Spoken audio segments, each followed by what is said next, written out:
तुलसी के सामने कर्ण का असली और चौंकाने वाला चेहरा सामने आ जाता है, जिसे देखकर वह पूरी तरह टूट जाती है।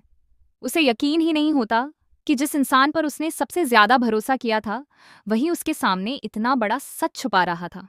यह सब उसके लिए किसी बड़े सदमे से कम नहीं है, क्योंकि उसने कभी सपने में भी नहीं सोचा था कि कर्ण इस हद तक जा सकता है।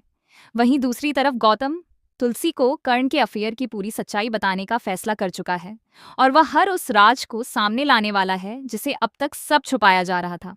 कहानी जैसे जैसे आगे बढ़ती है, सास भी कभी बहू थी का आने वाला ट्रैक और भी ज्यादा इंटरेस्टिंग और ड्रामेटिक होता जाता है। करण अब एक ऐसा फैसला कर चुका होता है जिसमें वह नंदिनी को अपने अफेयर का पूरा सच बताने की तैयारी करता है। लेकिन यह सवाल हर किसी के मन में उठ रहा है कि आखिर करण यह सब क्यों कर रहा है? उसके पीछे असली वजह क्या है? और क्या वह सच में नंदिनी को धोखा दे रहा है, या फिर इसके पीछे कोई बड़ी साजिश छुपी हुई है?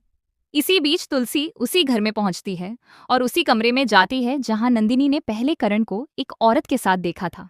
उस पल का सीन उसके दिमाग में बार बार घूम रहा होता है और वह सच्चाई जानने के लिए बेचैन होती है।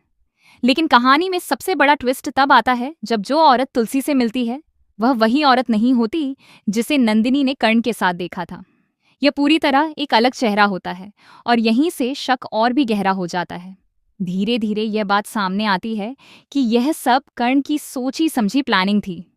उसने जानबूझकर वहां किसी और महिला को भेजा ताकि सबको गुमराह किया जा सके और खुद को निर्दोष साबित कर सके। लेकिन असली सच्चाई इससे कहीं ज्यादा गहरी और चौंकाने वाली होती है। कर्ण का अफेयर सच में चल रहा होता है, और वह सिर्फ एक खेल खेल रहा होता है ताकि अपने असली इरादों को छुपा सके। अब कहानी में एक और बड़ा मोड़ आता है जब यह बताया जाता है कि इस शो में एक नई हसीना की एंट्री होने वाली है, जो करण के अपोजिट नजर आएगी। ये नई एंट्री न सिर्फ कहानी को बदल देगी, बल्कि करण की जिंदगी में भी बड़ा तूफान लेकर आएगी। यही वजह है कि करण ने अपनी मां की कसम तक नहीं खाई, क्योंकि उसके अंदर कोई और ही मकसद चल रहा होता है जिसे वह किसी के सामने जाहिर नहीं करना चाहता। अब सवाल यह उठता है कि जो करण कभी इतना समझदार, शांत और जिम्मेदार इंसान था, वह अचानक इतना बदल कैसे गया?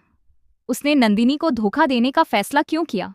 और क्या सच में उनके रिश्ते में अब कोई प्यार या सम्मान बाकी नहीं बचा?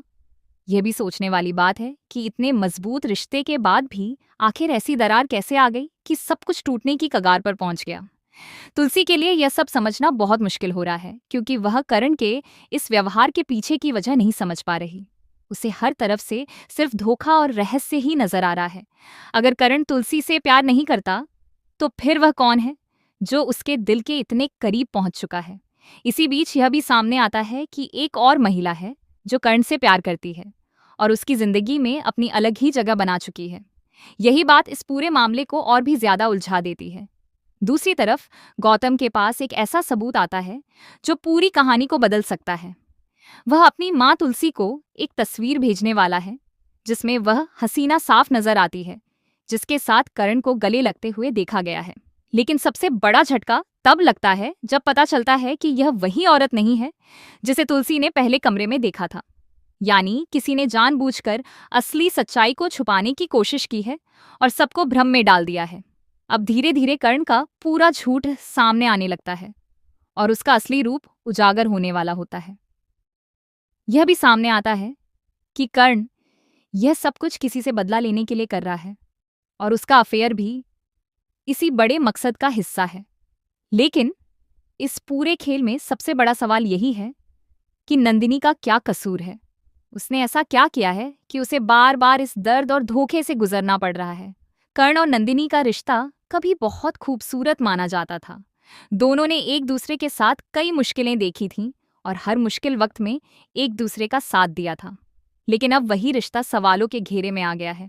किसी ने भी नहीं सोचा था कि इतना मजबूत रिश्ता इस तरह टूट सकता है, या इसमें कभी ऐसा मोड़ आ सकता है जहां कर्ण किसी और के साथ अफेयर कर रहा होगा। जैसे जैसे सच सामने आता है, नंदिनी पूरी तरह टूट जाती है। उसे यकीन नहीं होता कि जिस इंसान को उसने सबसे ज्यादा चाहा, वही उसके साथ इतना बड़ा धोखा कर रहा है। तुलसी भी इस सच्चाई को स्वीकार नहीं कर पा रही होती और पूरा परिवार इस झटके से हिल जाता है। लेकिन अब असली खेल शुरू होता है, जब गौतम सारे सबूत सामने रखता है और यह साबित करने की कोशिश करता है कि कर्ण ही असली दोषी है। अब देखने वाली बात यह होगी कि कर्ण अपनी सफाई में क्या कहता है। क्या वह सच में किसी के दबाव में ये सब कर रहा है या फिर उसके पीछे कोई बहुत बड़ा बदला छुपा हुआ है जिसे कोई अभी तक समझ नहीं पाया। कहानी का यह मोड़ दर्शकों के लिए बेहद रोमांचक होने वाला है, क्योंकि हर नया एपिसोड एक नया रहस्य खोलता हुआ नजर आएगा और हर किरदार की असली सच्चाई धीरे धीरे सामने आती जाएगी।